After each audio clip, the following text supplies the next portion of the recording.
Joe Rogan claims 2 former presidents called Spotify over his COVID commentary. Podcaster Joe Rogan claimed Tuesday that 2 unnamed former presidents were involved in the protest against the skeptical discussions about COVID-19. I had 3 former presidents call about this ESPN trailer package thing. I don't want to brag. I don't know what was so insanely threatening about Joe Rogan saying, I'm going to work with my doctor. I would say there's only a handful of human beings who have access to better care and treatment than Joe Rogan and who are more aware of these treatments than Joe Rogan. I imagine he has an army of doctors on his compound somewhere with the Navy SEALs or something. Yeah, I mean, I would say that if somebody said to me, your kid got COVID, who would you like to recommend protocols, Mark Maron or Joe Rogan? I would go Joe Rogan because I bet he reads. He's got an endocrinologist on speed dial. Right. So then all he did is go, I did what my physician told me to do, which included ivermectin, but also 10 other things. That is threatening. Like, why is that so threatening to everybody unless they're in with big pharma and blah, blah, blah. But it seemed like everyone was brainwashed at the time one way or another. Like everybody was like, hey, don't put your damn needles in me. Or they were like, hey, we hate you. Because everybody was bored at home and had a lot of time to post on Instagram. I don't understand why everything has to turn into some sort of cause. It's just, I didn't want my kids getting vaccinated because they didn't need it. It's not because I don't love them. It's not because I'm a weirdo. They weren't homeschooled. I don't have a bomb shelter. I just looked at 2 healthy kids with no pre-existing conditions who weren't overweight and thought to myself, fine. Yeah. They're fine. Well, but we're sitting here with this information machine just spitting it at us, overloading us, going, oh, you got to be scared this way or you got to be scared that way. And, it's not real. I know, but the thing is like Rob Reiner could easily find out that Hunter Biden's laptop is real. It's in his phone. It's just look at his phone and it's go look at the story. It's easily knowable. I knew it 2 years before that. Anyway. Yeah, I got to be honest. I just went with the flow. Like, they told me to put a damn mask on at a convenience store. I did. Yeah, it was a nightmare. Half the masks I put on, I found on the ground. I just put it over one eye like I'm a kooky pirate. You're going to LAX after the show. I remember walking into LAX during COVID, walking across that bridge that went from the parking structure into LAX and going, oh, shit, I don't have a mask. And I looked around and I looked down and I found some Mexican food, dude. So I ate that. No, I looked down and I saw a fucking used paper mask on the ground, on the cement, outside on that bridge. And I was like, all right, well, here we go. Shook it off and put that shit right on. I think you spit on the inside and wipe out the dust. Yeah. So that's what I did. I probably for sure exposed myself to way more germs by just finding masks on the ground because I always forget to bring mine. Choked down the COVID. Yeah, I did it. I was at, I did a show in Catalina. Did the same thing, trying to change my tickets. The woman in the kiosk, I was standing outside. She was standing in the kiosk. She goes, you got to put a mask on. I go, I'm outside. Put the mask on. I can't exchange the tickets. Jesus Christ. We're so goddamn stupid. Everyone owes me an apology. I looked around, started looking around, found the fucking one on the ground outside by a dock. A maxi pad on your dock. face. I shoved 2 tampons in my nose and put the maxi pad over my mouth. And I just stood there and I held the stupid thing. I was like, can I have my tickets exchanged now, you fat bitch? All right. So. In other news, MrBeast shuts down Disneyland for a $500,000 date night in an empty park. Cheers to the greatest date in history, the YouTuber said in his latest video with his fiancée, Thea Booyasson. She went. Booyasson. Shut it down. Shut down the whole park. Him and his bros had a blast. Hey, man, only $500,000, Ace. I want to ride Space Mountain butt-ass naked. You can do it. You can shut that place down. Yeah, $500,000 apparently. There was a bunch of pictures and whatnot, but I guess, you guys just leaving me out here high and dry. All right. Well, we've seen Disneyland. We've seen Mr. Well, Beast. I mean, Mr. Beast, yeah, I don't know. That's just, what do you think about that, Ace? What would you shut down to have some fun? And would you take this chick on a date for $500,000? It would cost that much? Man, she looks pretty basic lady. I took a date to Disneyland once from North Hollywood, got my dad's VW Rabbit that I borrowed in high school. I was going to try to impress this chick.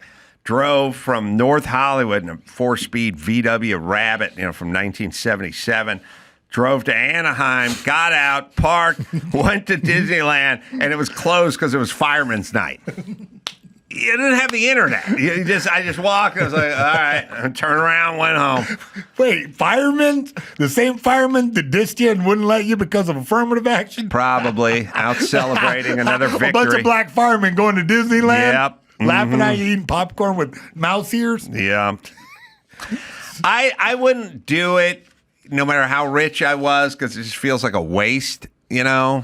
On the other hand, I had to do the thing where you buy the squire, the woman in the kilt who's like squires your kids to the front of the line. $600 an hour. Oh, yeah? The fast pass on steroids. Oh, I hated it. You hated it? Well, you don't seem like, you seem more like a Six Flags guy.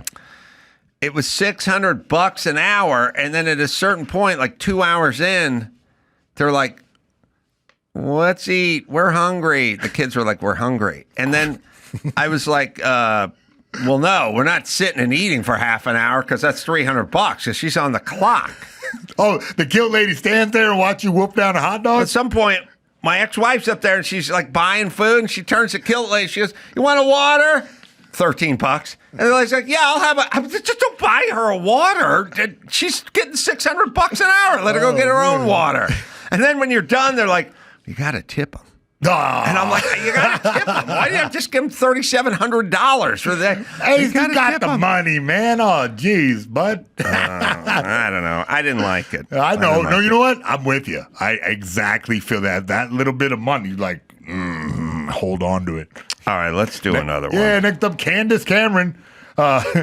Bure, banned from scary movies or from her house because they're a portal to demons. Is she the one from Full House? She is. The big sister from Full House. She's religious, right? She's very religious, and she thinks that there's opening a portal to hell if she watches scary movies on the TV. I get what she's saying. She's a little bit skittish, I would say. I like religious people, but then they don't do themselves any favors by getting weird every once in a while. The part where they take care of their family and they hold hands and they all eat together. Yes. And, I don't let my kid look at his devices while we're eating, and that kind of stuff. I go, good, good, good. And then they do the demon porthole shit. And then I go, yeah. Why'd you have to ruin it? I was with you. The whole time. Remember that movie, The Gate, where it's like in the backyard, the little kid opens a portal to hell? Yeah. Yeah. Remember that? Yeah. That really shocked me as a child. I just kind of being triggered right now. What was the movie? The Circle, The Ring? The Ring? Was it The Ring? With the little girl on the tape, and you watch the damn tape, and it's 7 days later. Here we go. Little demon baby crawling out of the shower backwards, upside down, doing the back bend. Babies crawling backwards. Somebody figured out that scared the shit out of people. I don't know why. It's just a baby crawling, but for some reason they're going the wrong direction. No, backwards, upside down, it's even worse. Yeah, where they're doing like a back bend, but then their head turns around that other way. And The Ring, yeah. It's always weird, like The Haunting. Where it's like, she's a little girl who lost her dolly. La, la, la, la, la, la. But shouldn't you be haunted by like a gay merchant marine? Yeah. You know what I mean? Like, shouldn't that guy be loose in your house? Hark, Triton! That the 7-year-old who lost her dolly? Like that's not Listen, man, if dangerous. you're crawling out of my JVC, I'm shitting my pants, Ace, and running out of there. I am telling you, I haven't told this story in a while. I'll tell Mayhem. All right. It's been told before, but I am telling you the perfect storm of me scared shitless. All Okay. right. Are you ready? Yeah, but I want to hear this one. Okay. I lived in a home from 1923 up in the Hollywood Hills. Oh. The home in the Hollywood Hills had a step-down living room, the big arched ceiling. But when you got to the living room, when you went to the big window that overlooked the view, and you looked back, you'd see a big flat space where it went back into the house. And I had mounted a TV set up there in the living room, which had hardwood floors, and it was on a raised foundation, was perfect for skipping rope. And every night, before I went into Loveline, I would skip my rope and I would watch my TV back up there. And because, and you know this, Mayhem, skipping rope makes a lot of noise. Yep, it's the thing. And I was in this big room, so I would crank the TV up to 50. So I could watch Entertainment Tonight and skip my rope. Okay. And then I would shut the TV and I would go to work. And this, on a Friday night, I went out and I saw The Ring down at the AMC, whatever. And I went and saw The Ring, and I came home kind of a little shooken up, but fine. Lived alone, old 1923 Hollywood house. Went upstairs, went to my bed, went to sleep. At about 3 in the morning, I heard. I was like, what the hell's going on? I was like, what's happening? What's happening? I see light flickering under my door, my bedroom door. So I opened my bedroom door real slow, and I looked down these old wooden stairs that went right to the living room. And I see lights flashing in the living room, and now the voice is louder. It's the TV. Someone's taking over the TV set. Who turned the TV on? I start creeping down the stairs. I can't see. All I'm seeing, I'm behind the TV coming down the stairs, but I'm seeing lights flashing and hearing this loud voice of a man yelling. And I'm like, that's it. I'm in the ring. I've entered the ring. My TV's been taken over. I shut the TV at 7 o'clock. I saw The Ring. I went to bed. They took over the TV. It turned on the TV. And now I have the demon voice in the TV set, and it's louder and shit. I come creeping down the stairs. I get to the bottom. It's flashing. It's flashing. I'm looking at it like, I got to go in and look back up at the set, but I don't want to get sucked into the TV set. Oh, like the baby on Poltergeist. The Poltergeist, yeah. Or Geist. All right. Well, what am I going to do? I don't know what to do. I can't go back to bed. It's going to be weird if I call the cops, the TV. I saw The Ring 4 hours earlier, yelling, and it's flashing, and it's flat. And I go in there like real slow, and I start to look up, and I see this preacher, like a late night old man preacher, like, he doesn't know am I pouring from a bass drum? And he's like screaming the whole time. And I'm like, what's going on? Okay. This is an early model flat panel TV, like early first gen 42-inch flat panel. I don't know who designed this TV set, but the way it was designed, if the power went off and came back on, the TV would kick on. So evidently the power went off momentarily at like 3 in the morning, but I was asleep, and then it kicked back on, and I had the volume all the way to 50. And it was late night, middle of the night, so it was a crazy preacher guy who was just doing his crazy fire and brimstone shit in the middle of the night, and that's why I only heard a man. If I heard Pete Ellis Dodge, Long Beach Freeway, I wouldn't have done it, but I was just hearing one guy's voice screaming the whole time. I had the same mistake one time at a sleepover at my house. My buddy Tito turned up the TV real loud. So Ortiz? Rivera, whole different guy. He set out the alarm, and then in the morning, because the night before we were watching Loveline on MTV. Good for you. Then in the morning, it was suddenly at 100% volume was Alanis Morissette. You ought to know. Well, if I was Alanis Morissette, and I heard about her going down on some guy in a theater, I would have been fine with that. It was no TV show I'd ever seen because it was a preacher that comes on at 3 in the morning. Jerry Falwell was screaming at you, gesticulating about how ring girls can jump out of the TV if you open a portal to hell. There were two guys. The one guy wore 2 pair of glasses. Yeah. And he would yell, he doesn't know a bass drum from a pipe organ. And then he would also yell, "This guy's a no good." There you go. Oh, he's a no good. He's a down low, no good thimble rigger. And I don't know what a thimble rigger was, but this guy was yelling the whole time. The volume was all the way up. I woke up with cobwebs in my head, and I just seen the ring. So I don't think that was a real preacher. I think that was a character played by Dave Coulier. Oh, with Cameron Bure. Oh, yeah. We just mixed the whole stories. That's right. This is about Candace Cameron Bure. Right. That's her new Ma'am, I know you got to skedaddle. Got it. Thanks for having me. I got to go charge my car. Thanks for listening. Yeah, I know. You're out of town? Yeah, I'm going to Car Jitsu. Watch it live. Car Jitsu. Oh, were people fighting cars? They fight in the car. Mayhem's going to be there calling all the action. Really? Yeah. God bless. That's what happened to me and Mike in that electric car last night. Man, I would like to see that match. Godspeed to you, Mayhem. Thanks, I know you got to get to LAX. All right, Mayhem's got to make a flight, but I got more to talk about. More stuff in the news. I mean, first there's the Indian plane crash, which is insane because, I don't know, 240 people died or so, and one guy lived, which is nuts. I mean, the footage is nuts. It's a big plane. It's a 787, which is big, like there's the 737s. Those are smaller. And then there's the Airbus, I don't know, 800 or something, and B and C and all that stuff. But the Dreamliners are the big ones. I mean, that is a full-size plane.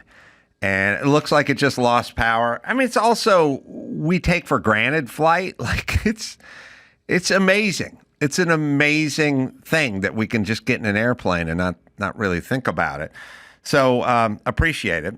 But one guy survived, which is nuts because kind of reminds me, I've told you guys this a million times, but it's when the Bismarck sunk the Hood.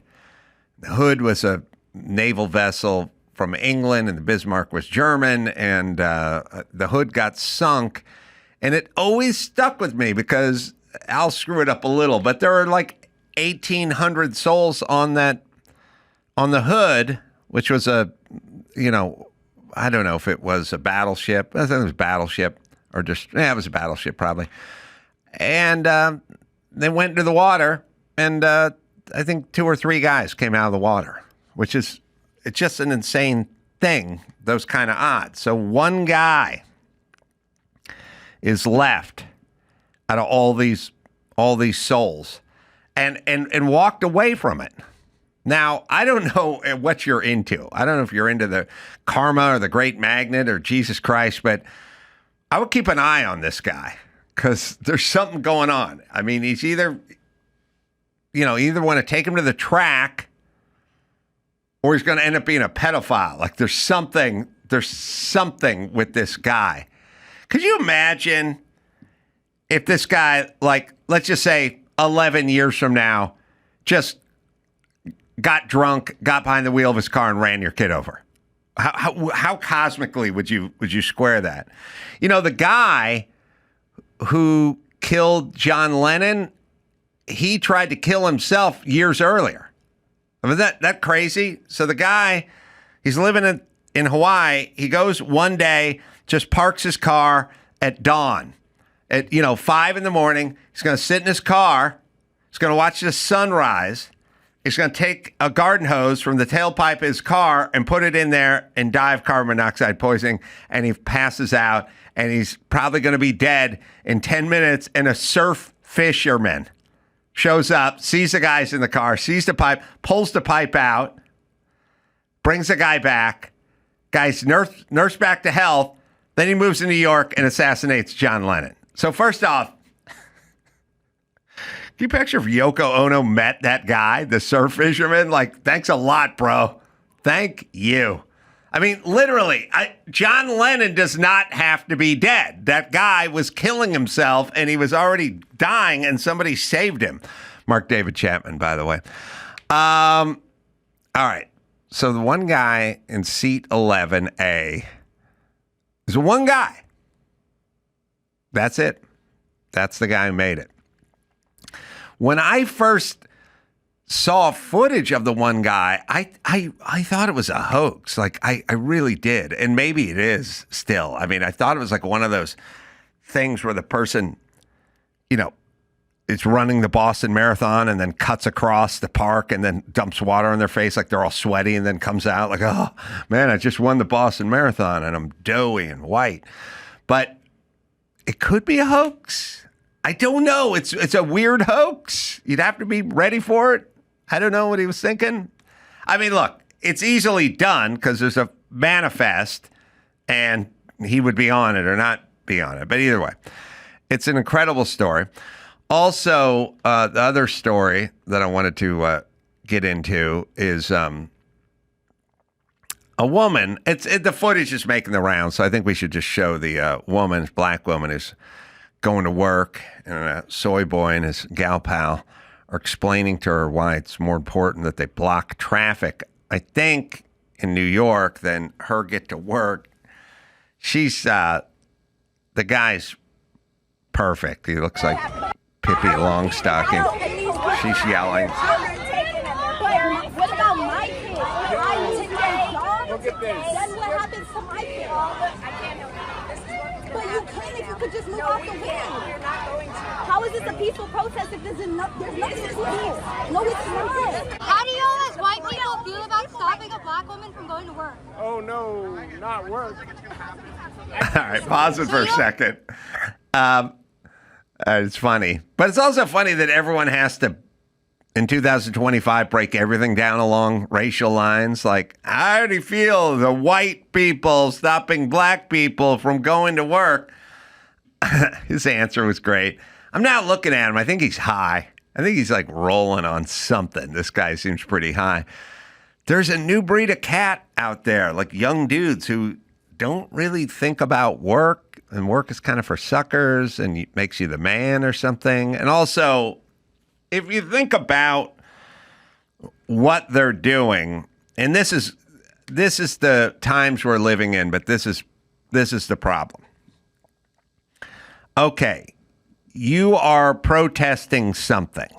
So what are the two things you're protesting? Or what are the main three? Let's say protests. What do we want? Like nobody, like I don't like paper straws, but I'm not going to take to the streets. And I can't get enough of my friends together to go take the day off work and march for me over the scourge that is paper straws.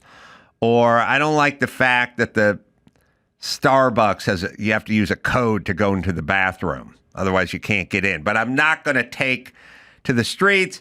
I do not like red left turn arrows, for instance, when the light is green. I should be able to just turn left when it's safe, but I'm not going to take to the streets and protest. So what are we protesting? What are the big protests? Well, there's the climate stuff, right? That's the existential threat. And your kids aren't going to know their kids because they're going to be dead by their 23rd birthday. So climate, if you think about it, let's just say here are the rules to the protest game. All right, we got two problems. We got climate, all right, and then we got Trump, who's Hitlerian and is going to end our democracy. So that's not paper straws, and that's not a code to the Starbucks bathroom. That's serious stuff, right? So, and let's just say we're all in. So, the climate, this Earth, as we know it, will end in 7 to 14 years, unless we make dramatic change right now, and that includes all of us. Okay, well, I got kids, and they just turned 19, so I'd like to have them see their 30th birthday, so that would be something to take to the streets for. And then the other is we have a 6'4", 250-pound red-haired Hitler who's going to take over, and he's going to destroy our democracy. And he's going to round up people in unmarked vans. He's going to disappear them into parts unknown. Okay. Well, then that's a good reason to protest. Now, the crossroads we're at as a society is none of this shit is happening. But if you think it's happening, then you should protest. So now we got a situation here. We're at a crossroads, literally. We got a black chick who needs to get to work, and then we got the two people that are explaining that Trump is Hitlerian, and I guess he's mobilized ICE, and I'm guessing this is an ICE thing, and ICE is like the Gestapo, and they're showing up with masks over their face and unmarked vans, and they're disappearing people into countries that are, Central America, and they're putting them in cages in Central America. Now, if that in fact was happening, then that probably is more important than her getting to her job behind the counter at the Avis at the airport on time. Except for the rub is none of that's happening. That's the tricky part. Because it's sort of like saying, you see those videos where they scare the person, the wife goes up to the bedroom and the guy jumps out in the gorilla suit and she goes running down the stairs screaming. It's not happening. There's no gorilla in this person's house. It's the husband playing a joke. But are we to blame the woman who's running down the stairs screaming? Now, I would argue running down perpetual stairs that never end screaming, eventually it's on. When you get into year number 7 of her running from the gorilla screaming, at a certain point that becomes Al Gore. Then you go, okay, maybe this shit isn't happening. Or if Trump, who was the Hitlerian guy who had his designs on socialism and destroying the country, being a strong-fisted, strong-armed dictator, well, considering he was the president already, none of this happened, then I would make the argument that, like the guy in the gorilla suit, it's time to stop running down the stairs of life screaming. But if, in fact, this is happening, then they are correct to keep the black chick from her job. That's what I'm saying. Is there more? I want to see more of that. But it's not happening, and they should know that. Go ahead. We'll see if we can carry on with that. And these people are having their children taken and their parents. What about my kids? I take their dogs. Then what happens to my kids? I can't help it. But you can if you could just move out the way. You're not going to. How is this a peaceful protest if there's nothing to do? No, it's not. How do y'all as white people feel about stopping a black woman from going to work? Oh no, not work. That guy's high. So you don't care about stopping black people from going to work? Look at this line that you guys are causing. I'm not causing no problems. I'm not trying to. We're just trying to leave. Can't leave. All right, there's a way to deal with it, which is run them the fuck over, which I'm fine with. And I'll tell you, DeSantis and the Florida sheriff, Wayne Ivey, who I've hung out with a little bit, is fine with it too, because, look, if you're in your car and an angry mob is surrounding you and they're blocking you and you're in danger, then fuck it, run them over. It's them or you. I think we'll play the DeSantis clip first.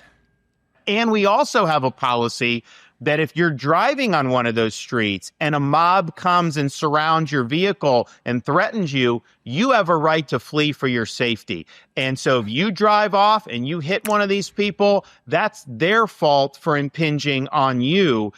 You don't have to sit there and just be a sitting duck and let the mob grab you out of your car and drag you through the streets. You have a right to defend yourself in Florida.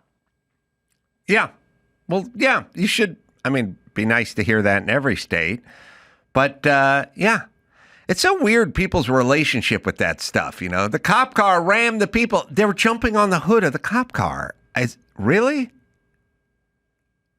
In this country, if a guy was dancing a jig and jumping up and down on the hood of a cruiser and the cruiser pulled forward and the guy fell off, half of this country would be angry at the cops. There's a way to avoid getting run over. Don't stand in front of cars that need to go. And especially, would you trust freaked out mom with her kid in the back seat? Just mama bear just sitting there with her little foot on the accelerator? You really want to stand in front of that crazy woman and and menace her with their kid in the back and God knows what pharmaceuticals in her blood, or who knows what kind of day she's been having. Could be that time of the month. I'm just saying, I that's on you if you want to stand in front of that person and menace them. We have the sheriff too, who I enjoy as well.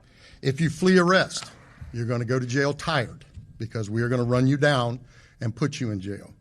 If you try to mob rule a car in Brevard County, gathering around it, refusing to let the driver leave, in our county, you're most likely going to get run over and dragged across the street. If you spit on us, you're going to the hospital and in jail. If you hit one of us, you're going to the hospital and jail, and most likely get bitten by one of our big, beautiful dogs that we have here. If you throw a brick, a firebomb, or point a gun at one of our deputies, we will be notifying your family where to collect your remains at, because we will kill you graveyard dead. We're not going to play. This has got to stop. You're watching what's taking place out there. You're seeing police officers that are being attacked, being spit on, being put in harm's way just for doing their jobs.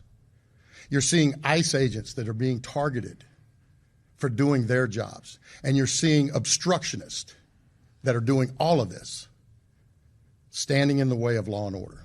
So, all right, Sheriff Wayne. I love this guy. Listen, also, idiots, you're blocking the street. You're stopping the poor black woman from going to work. You're not stopping Trump from getting to the Oval Office.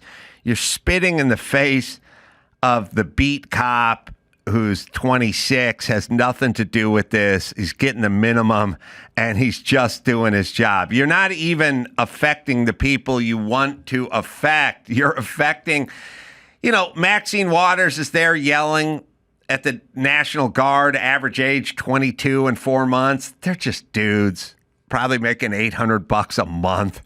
Just got pulled out of their bed and forced to go somewhere and sleep on the floor and eat shit on a shingle for breakfast. You guys abusing these guys. Now, look, that's not the same as me abusing a meter maid, because meter maids take that job. Nobody has to be a meter maid. And when you sign up to be a meter maid, you sign up to hand out chicken shit tickets and ruin people's day. You sign up to be a cop or National Guard. You could be the National Guard and there because there was a huge earthquake and you were there guarding the governor's house or something. You don't sign up to do whatever you're upon. You sign up to be a cop. You may sign up to save people or burning cars and take down gangbangers. But yeah, we got you over here in downtown LA. So, but you don't sign up for it. There's certain jobs that deserve the punishment and the ire, like parking enforcement personnel and publicists. You guys signed up for this shit. You didn't have to do it. All right, let's see. I think I got all my extra information off my chest. Thanks for hanging in. Thanks for telling a friend. Going to be over at Jimmy Kimmel's Club in Las Vegas coming up this weekend. Thursday, Friday, Saturday. Wow, man. A lot of comedy. 2 shows every night over there. And then off to the Irvine Improv. Doing a live pod over there. That's July 10th. And then the Laugh Factory in Covina, July 12th. Or I should say 11th and 12th. Just go to AdamCarolla.com for all live shows. Until next time, it's Adam Carolla for Mayhem Miller saying mahalo.